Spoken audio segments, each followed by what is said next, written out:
Most people say, well, I want to buy a car because I want to own it. I want to have something that I own. But the car is never going to be worth as much tomorrow as it is today. The value is always dropping.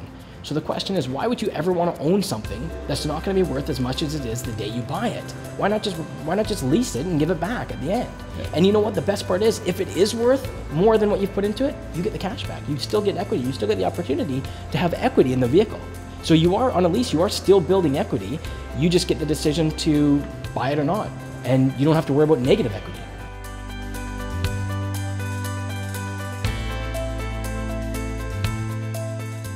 You know, years and years ago, far before I was born or even thought about buying cars, people used to just pay cash for cars. And you know, maybe a car was $4,000 or $5,000 and they just save up, come in and pay cash. But as the cars got more expensive and the economy changed and new options were introduced and safety features, the cars got more expensive. So banks started getting involved, and they started by getting involved with 24-month financing, 36-month financing, 48-month financing. I remember even when I first started 14 years ago, 60-month financing was kind of a long-term thing. But over the years, over the last 10 years, we've really seen finance terms go from 60 to 72 to 84 to 96 months. Think about it, 96 months is a long time to finance a car. That's 8 years. If you're driving 20,000 kilometers a year, at 8 years, that means when you make your last payment, you're gonna have 160,000 kilometers in that car. So your last payment, you're making that final payment and you got a car with 160,000 kilometers. What's it really worth? I don't know, you don't know. We don't know what we spent on it in the last 4 years, and that's at 20,000 kilometers a year. Imagine most drivers that do 25, 27, 30,000 kilometers a year. I mean, 30,000 kilometers a year, it's a lot of money. That's 240,000 kilometers when they're making their very last payment. So that's why leasing makes a lot more sense, because it's a short term. You're not committing to 8 years or 7 years.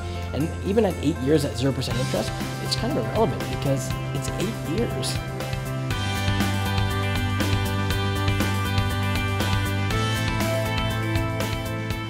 The thing about leasing though is it's not all about the interest rate. It's really about how much are you paying for the time you're gonna have the car, and how much is it worth at the end of the lease. That's what it comes down to. Every single vehicle has different incentives. Generally, the cars that have 0% financing, they also have 0% leasing. Or low interest rate leasing or low interest rate financing. In fact, some cars that have a higher interest rate on financing will have a lower lease rate as well. So every car has got its own programs, but there definitely is lease incentives regarding interest rate. The thing about leasing though is it's not all about the interest rate. It's really about how much are you paying for the time you're gonna have the car, and how much is it worth at the end of the lease. That's what it comes down to.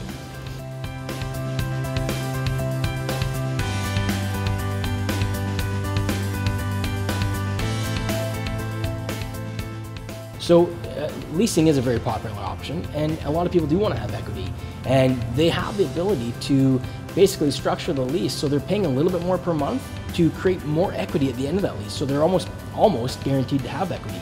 And at the end of that term, they can just take that equity and roll that into their next car and keep building that equity. So it's definitely a possibility. When you want to lease a vehicle and you've chosen that, hey, maybe this is the right option for me, we really need to sit down and make sure that we have set up the appropriate kilometer allowance for you. A lot of people say they're gonna buy extra kilometers. What I wanna get across though is you're not actually buying extra kilometers, because the standard lease is 25,000 kilometers a year. If you wanted 30,000 kilometers a year, there is a money factor that's tied to it, but the amount that you pay per month more for those kilometers gets reduced from the guaranteed future value or the buyout.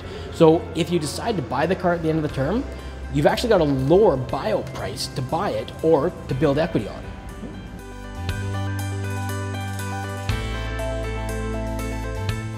As you can tell, I'm pretty passionate about leasing. I really believe it's a very, very good way to buy a car, but it might not be right for everybody. So whether you want to finance or you want to lease, just come see us. It's simple. It's never been easier to buy a car today. So we've got all the answers. We're full disclosure. We've got all the information. We'll put it all on paper so that you can make an educated decision.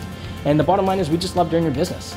Come on down to West Coast Ford Lincoln. You're going to get attitude, the West Coast attitude.